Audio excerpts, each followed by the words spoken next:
Hello ہاں بسم اللہ کیجیے. جی میں سب سے پہلے منتظمین کی خدمت میں ہدیہ تبریک پیش کرتا ہوں کہ اس اہم موضوع پر انہوں نے اس ویبینار کا انعقاد کیا. مجھے چند لمحات کے لیے آپ لوگ برداشت کر لیجئے. میں علامہ اقبال کے شعری اسلوب سے متعلق چند معروضات آپ کی خدمت میں گوش گزار کرنا چاہتا ہوں. علامہ اقبال شاعر ہیں لیکن وہ فلسفی شاعر ہیں. انہوں نے اپنی شاعری کے ذریعے ملت اسلامیہ کو بیدار کرنے کے لیے فکر و نظر کا پیغام، حرکت و عمل کا پیغام دیا، جس سے انہوں نے ایک طویل زمانے تک کے لیے قلوب اور اذہان کو متاثر کیا. لیکن اقبال فہمی کے یہ جو سلسلہ ہے یہ بہت طویل ہے اور چلتا رہے گا. اقبال ایک صرف شاعر نہیں تھے بلکہ وہ حکیم اور فلسفی تھے. وہ انسان کے اندر کے آدمی سے آگاہ تھے اور وہ ان کی آگاہی اس طرح تھی کہ ہر انسان کے اندر وہ ایک جدا جدا کائنات کو دیکھ رہے تھے. اقبال نے کوئی کوانٹم فزکس کے تحت انسان کے اندر کسی سیارے کی دریافت نہیں کی، لیکن اقبال کا جو مقصد تھا وہ یہ تھا کہ انسان اپنے آپ کو پہچانے، اپنی خودی کی دریافت کرے، اور ان کا یہ خیال تھا کہ انسان اپنے خودی کو خدا سے مربوط کر دے، اور جب یہ ربط پوری طرح سے مربوط ہو جائے گا، یہ ربط ارتباط کی مضبوط شکل تک پہنچ جائے گا، تو یہ جو انسان کے اندر کا جوہر ہے وہ جوہر تک پہنچے گا اور وہ اپنے آپ کی شناخت کرے گا. یہ اقبال کے فلسفے کی ایک شکل تھی جس کو انہوں نے پیش کیا. اقبال کا جو اسلوب ہے وہ اس میں موسیقی کی آویزش ہے، مترنم الفاظ ہیں، لفظیات ہی کے ذریعے سے اسلوب تشکیل پاتا ہے. اقبال کے کلام کا ایک بڑا حصہ ایسا ہے جس میں انہوں نے اپنے آپ کو اس موضوع کے لیے صرف کیا ہے. ایک تو میں نے عرض کیا خودی، اور دوسری بات انہوں نے مرد مومن کے اوصاف بیان کیے ہیں. اقبال کا جو مرد مومن ہے اس کی تشکیل کے لیے انہوں نے ایک طویل فکری سفر کیا ہے. اور اس کے بعد جب اقبال نے یہ کہا، اقبال دراصل اقبال ہے. اقبال نہ گوئٹے ہے، نہ نچے ہے، نہ برگسا ہے، نہ برکلے ہے. اقبال اقبال ہے، اور اقبال کے کلام تک ہماری رسائی ہو اس کے لیے ہمیں یہ ضروری ہوتا ہے کہ ہم کلام اللہ کی قرآن مجید کی آیات سے بھی واقف ہوں، احادیث سے بھی واقف ہوں، تاریخ اسلامی کا ایک طویل جو سفر ہے وہ بھی ہم نے کیا ہو، اس سلسلے میں بھی ہمیں آگاہی اور معلومات ہوں. اور ان سب کے ساتھ ساتھ ایک فلسفہ اور فلسفے کا جو نظام ہے جسے اقبال نے خود اختراع کیا ہے، یہیں سے اقبال کے اسلوب کی انفرادیت تشکیل پاتی ہے. میں آپ سے یہ عرض کرنا چاہتا ہوں، یہ دیکھیں کہ ہمارے جو ہے آج اس ویبینار میں اقبال کے شعری اسلوب پر جو گفتگو ہو رہی ہے، اختصار کے ساتھ میں چند باتیں ہی آپ کے سامنے پیش کر سکتا ہوں. اقبال کے کلام میں جو الفاظ ہیں وہ کبھی کبھی مثبت لفظ منفی معنی پیش کرتا ہے، اور اقبال اپنے کلام میں منفی معنی سے مثبت اسلوب پہلو نکال دیتے ہیں. اور اقبال کے کلام میں جو یہ اثبات و نفی ہے یہ سلسلہ ہمیشہ جاری رہتا ہے. یہی کشمکش ہے جو اقبال کی کلام کی مابہل امتیاز خصوصیت قرار پاتی ہے.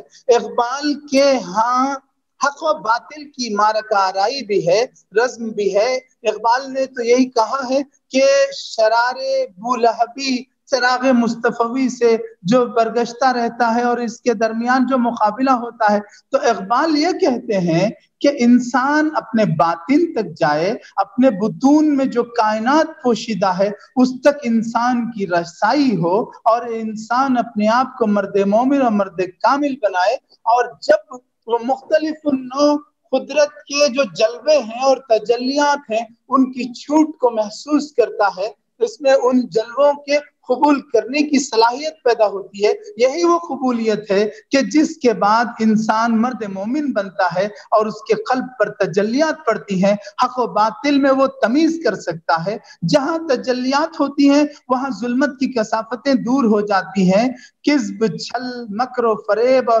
دیگر رذائل جو ہیں وہ ختم ہو جاتے ہیں، اور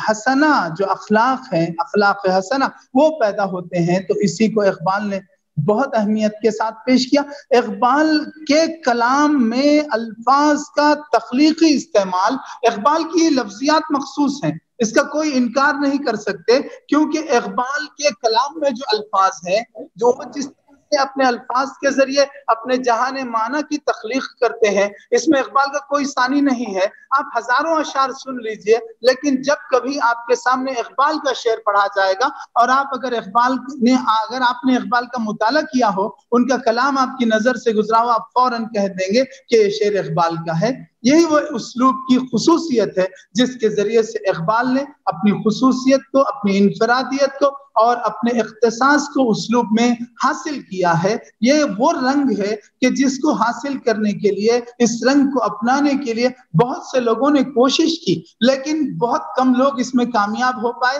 بلکہ یہ کہا جائے کہ بہت ہی کم لوگ اس پوری طرح سے اقبال کا اسلوب اقبال کے ساتھ خاص ہے، اس میں کوئی اقبال کے ساتھ شریک نہیں ہے۔ یہاں پر میں ایک منٹ کے لیے اور وقت لینا چاہوں گا، کیونکہ آپ صبح سے سن رہے ہیں، میری بات میں اپنے اختصار کے ساتھ بیان کر دوں کہ اقبال کے کلام میں اگرچہ کہ نظمیں ہیں، منظومات ہیں اقبال کی، لیکن اقبال نے غزلوں میں بھی جو طبع آزمائی کی ہے، وہاں ان کے اسلوب کی انفرادیت باقی ہے۔ یہ صحیح ہے کہ فصیح الملک داغ دہلوی سے اقبال نے استفادہ کیا، اقبال نے داغ ہی کے رنگ کو ابتدا میں اپنایا، لیکن اس کے بعد جب وہ آگے بڑھتے ہیں اور انہوں نے جب غزلوں میں اپنا خاص رنگ نکالا، اور اس کے بعد غزلوں جیسی اختصار والی صنف میں اپنے فلسفے کو اور فکر کو پیش کیا۔ آپ کے سامنے بال جبریل کی غزلیں ہیں اور دیگر مجموعہ کلام کی غزلیں ہیں، میں اشعار نہیں پیش کرنا چاہتا،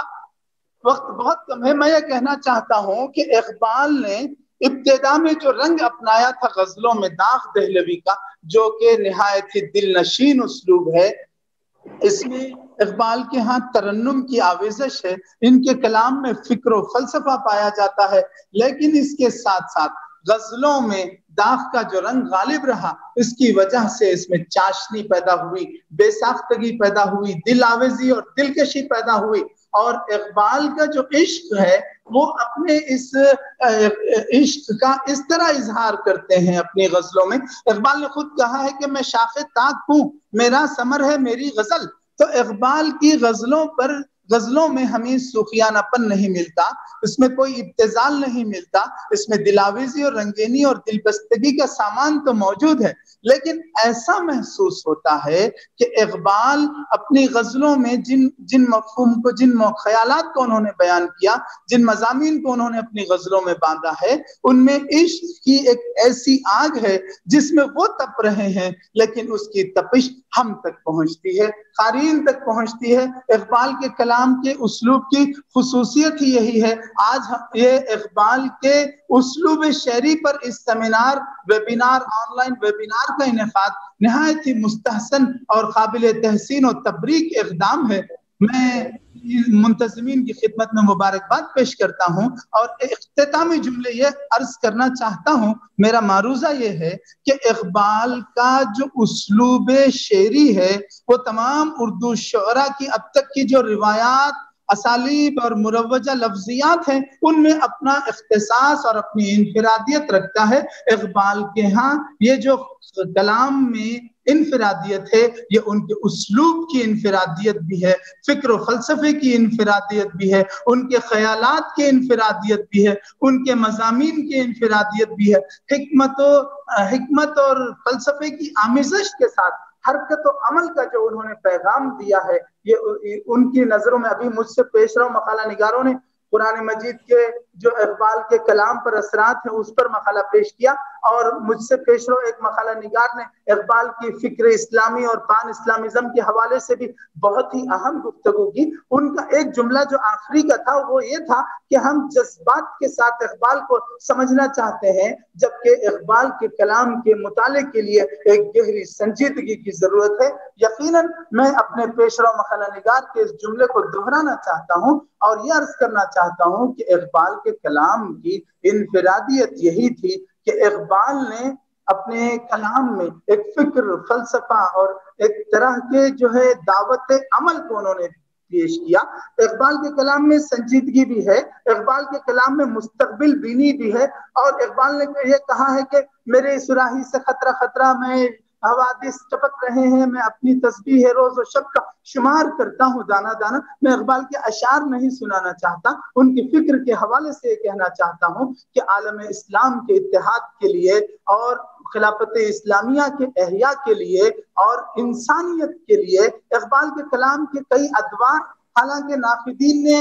متعین کیے ہیں، ان سب کے باوجود یہ ضروری ہے کہ آج اثر نو اقبال کا مطالعہ کیا جائے، ناقدین کی تنقیدی آراء سے ہٹ کر راست خود کلام اقبال کا مطالعہ کر کے کسی نتیجے کو اخذ کرنے کی کوشش کی جائے۔ میں نہیں